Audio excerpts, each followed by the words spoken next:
നാട്ടില് കഠിനമായ ചൂടാണ്. ചൂടിനെ പ്രതിരോധിക്കാൻ പലരും പല മാർഗങ്ങളാണ് കണ്ടെത്തിക്കൊണ്ടിരിക്കുന്നത്. ഏതാണ്ട് 5 വർഷം മുമ്പ് ഈ വീടിന്റെ പണി പൂർത്തീകരിച്ച് നോക്കുന്ന സമയത്ത് വീടിന്റെ അകത്ത് കഠിനമായ ചൂട്. ഈ വീടിന് തണലേകാന് മരങ്ങളില്ല എന്നതുപോലെ തന്നെ മറ്റ് തണലുകളോ മറ്റു സംഗതികളോ ഇല്ലാത്തത് കൊണ്ട് തന്നെ കഠിനമായ ചൂടായിരുന്നു. അപ്പോ നമ്മളൊരു മാർഗം കണ്ടെത്തിയതാണ്. ഇതുപോലെ വീടിന്റെ മുകളിൽ സ്പ്രിംഗ്ലറുകൾ ഫിറ്റ് ചെയ്ത് മഴവെള്ളം ചേറ്റുന്നത് പോലെ വെള്ളം എല്ലാ ഭാഗത്തും എത്തിക്കാനും അതിനോടൊപ്പം തന്നെ തൊട്ടടുത്തുള്ള ഏതാണ്ട് 10-30 മീറ്റർ പരിധി വരുന്ന സ്ഥലത്തൊക്കെ വെള്ളം ചാടിച്ച് പച്ചപ്പ് നിറഞ്ഞ ഒരു സംഗതിയാക്കി മാറ്റാൻ നമ്മൾ നട്ടുപിടിപ്പിച്ചിട്ടുള്ള ഫലവൃക്ഷങ്ങളുടെ തൈകള്, തെങ്ങ്, മറ്റ് സംഗതികളൊക്കെ നനയുന്നതോടൊപ്പം തന്നെ ഈ വീടിന്റെ 4 ഭാഗവും വെള്ളം ചാടി എല്ലാ സമയത്തും മഴ പെയ്യുന്ന രീതിയിലുള്ള ആ ഒരു തണുപ്പ് കൂടുതൽ ചൂടിൽ നിന്ന് വീടിനെയും എന്ന പോലെ തന്നെ തൊട്ടടുത്ത സംഗതികളൊക്കെ എന്താ പറയുക ഒരു പരിധി വരെ അതിൽ നിന്ന് മോചിപ്പിക്കുന്നതിന് വേണ്ടിയിട്ടാണ് ഇങ്ങനെ ഒരു സംഗതി ചെയ്തിട്ടുള്ളത്. കാര്യമുണ്ട്. പക്ഷെ AC വേണ്ട എന്നുള്ളതൊന്നും ഞാൻ പറയുന്നില്ല. പലരും ഇന്ന് ചിലരൊക്കെ അത് ചെയ്ത് കാണുന്നുണ്ട്.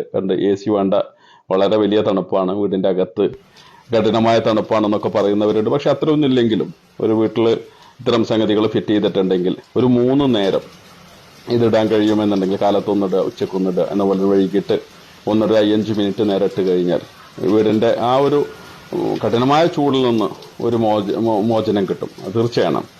കാരണം ഉച്ചക്കൊക്കെ വലിയ ചൂടാണ് നാട്ടില്. പാലക്കാട് പ്രത്യേകിച്ച് കഠിനമായ ചൂടാണല്ലോ. ഈ സമയത്ത് സ്വല്പം വെള്ളം വീടിന്റെ മുകളിലൂടെ ചാടുമ്പോൾ തൊട്ടടുത്തും മറ്റുള്ള ഭാഗങ്ങളിലൊക്കെ അത് ചാടുമ്പോൾ അന്തരീക്ഷം ഒന്ന് തണുക്കും. വീടിന്റെ അകത്തും ഒന്നിട്ട് ചെറിയ രീതിയിലുള്ള തണുപ്പ് സംഗതികൾ ഉണ്ടാവുന്നുണ്ട്. ഞാനും ഇവിടെ വീട്ടിൽ AC ഉപയോഗിക്കുന്നുണ്ട്. AC ഉപയോഗിക്കാതെ കഴിയില്ല. മേൽ വലിയ ചൂടാണ് ഉള്ളത്. ഇപ്പൊ ഇന്ന് നാട്ടില് ചൂട് കൂടിയ സമയത്ത് വിദേശ രാജ്യങ്ങളിലൊക്കെ ഇപ്പൊ കുറച്ചു കാലം തന്നെ ഞാൻ വിദേശത്ത് താമസിക്കുന്ന ഒരാളാണ്. മഴ പെയ്യുന്നുണ്ട്. പലപ്പോഴും വർഷത്തില് 5, 8, 10, 15 മഴ വർഷത്തിൽ നല്ല രീതിയിൽ കിട്ടുന്നുണ്ട്.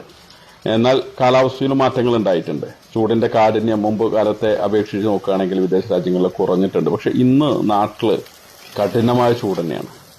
ഇത്രമേലധികം ചൂട് കൂടാനുള്ള കാരണം നമ്മളുടെ ഇടപെടലുകൾ തന്നെയാണ്. പരിസ്ഥിതിയുമായി ബന്ധപ്പെട്ട കാര്യങ്ങൾ, പരിസ്ഥിതി ചൂഷണങ്ങളും മറ്റു സംഗതികളും ഒക്കെ അധികരിച്ചു വരികയും മറ്റു സംഗതികളൊക്കെ ആയപ്പോൾ യാതൊരു കൃത്യതയും ഇല്ലാതെ വ്യവസായത്തിന്റെ പേരിൽ മറ്റു സംഗതികളുടെയൊക്കെ പേരിൽ അനുമതികൾ കൊടുത്ത് ഈ ഭൂമിയെ നശിപ്പിക്കുന്ന രീതിയിൽ നമ്മളുടെ മണ്ണും മലയും മറ്റു സംഗതികളൊക്കെ നശിപ്പിച്ച് തോടും പുഴയും മറ്റു സംഗതികളൊക്കെ മാലിന്യമാക്കി അങ്ങനെയുള്ള ഒരു സ്ഥിതിവിശേഷത്തിലേക്ക് എത്തിയപ്പോഴാണ് ഇത്ര വലിയ ചൂട് നാട്ടിൽ കാണാൻ തുടങ്ങിയത്.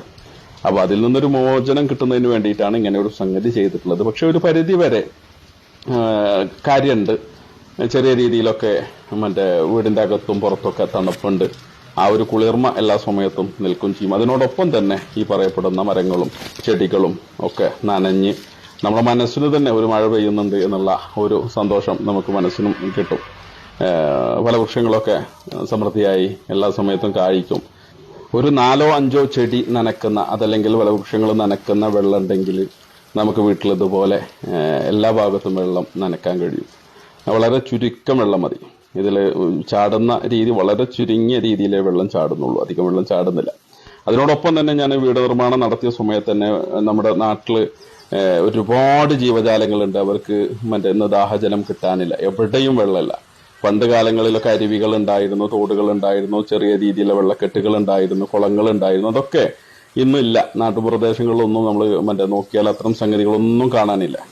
അപ്പൊ അതുകൊണ്ട് തന്നെ ജീവജാലങ്ങൾക്ക് വേണ്ടിയുള്ള വെള്ളം ഒരുക്കി വെച്ചിട്ടുണ്ട്. അത് വീട് നിർമ്മാണത്തിന്റെ സമയത്ത് തന്നെ അതിലേക്ക് പൈപ്പിട്ട് സംഗതികളാക്കി എല്ലാ സമയത്തും ഇത്തരത്തിലുള്ള ജീവജാലങ്ങൾ വന്ന് അവർക്ക് സുലഭമായി വെള്ളം കുടിക്കാനും കുളിക്കാനും മറ്റുള്ളതിനൊക്കെയുള്ള സംവിധാനം ഒരുക്കിയതാണത്. അപ്പോൾ വീടിന്റെ മുകളിൽ ഇതുപോലെ 2, 3, 4 സമയങ്ങളിലായിട്ട് സ്വല്പം വെള്ളം ചാടിച്ചു കഴിഞ്ഞാൽ ഉച്ച സമയത്തൊക്കെ കഠിനമായ ചൂടുള്ള സമയത്ത് ഇതിന്റെ ആ ഒരു ചൂടിന്റെ കാഠിന്യം രാത്രി സമയങ്ങളിൽ വീടിന്റെ അകത്ത് ഉണ്ടാവുകയും ആ രീതിയിൽ തന്നെ ചൂട് എല്ലാ സമയത്തും നിലനിൽക്കുന്ന ഒരു ചുറ്റുപാടുണ്ടാവുന്നത്. അതിൽ നിന്നൊരു മോചനം തീർച്ചയായിട്ടും കിട്ടും. AC നിർബന്ധമാണെന്ന്, AC ഇല്ലാതെ കഴിയുന്നില്ല. സാധിക്കുന്ന ആളുകളൊക്കെ AC വെക്കുന്നുണ്ട്.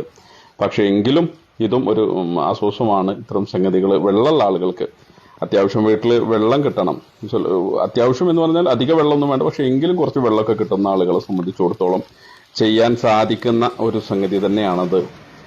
എന്ന പോലെ തന്നെ ചെയ്യാൻ സാധിക്കുന്ന ആളുകൾ വീടുകളൊക്കെ നിർമ്മിക്കുന്ന സമയത്ത് ഇതുപോലുള്ള ജീവജാലങ്ങൾക്കുള്ള വെള്ളം കൂടി സംവിധാനം അതിന്റെ ഒരു ഭാഗമായി ചെയ്തു കഴിഞ്ഞാൽ, അതിനോടൊപ്പം തന്നെ വീടിന്റെ ഏതെങ്കിലും സൈഡുകളിലോ മറ്റു ഭാഗങ്ങളിലൊക്കെ ഈ രീതിയിൽ വെള്ളം എത്തുന്ന രീതിയിലാക്കി കഴിഞ്ഞാൽ അത് നമ്മൾ വലിയൊരു സൽക്രമമായിരിക്കും സഹജീവികൾക്ക് വെള്ളം കൊടുക്കുക എന്നുള്ളത്. അപ്പോൾ ഇത്തരത്തിലുള്ള ജീവജാലങ്ങളൊക്കെ വന്ന് വെള്ളം കുടിച്ച് അവരുടെ ഇഷ്ടാനുസരണം അവർക്ക് മറ്റേ കുളിക്കാനും കുടിക്കാനൊക്കെ വെള്ളം കിട്ടിക്കഴിഞ്ഞാൽ വലിയ സന്തോഷവും അത്തരം ജീവജാലങ്ങളൊക്കെ ഈ ഭൂമുഖത്ത് ജീവിച്ചിരിക്കുകയും ചെയ്യും.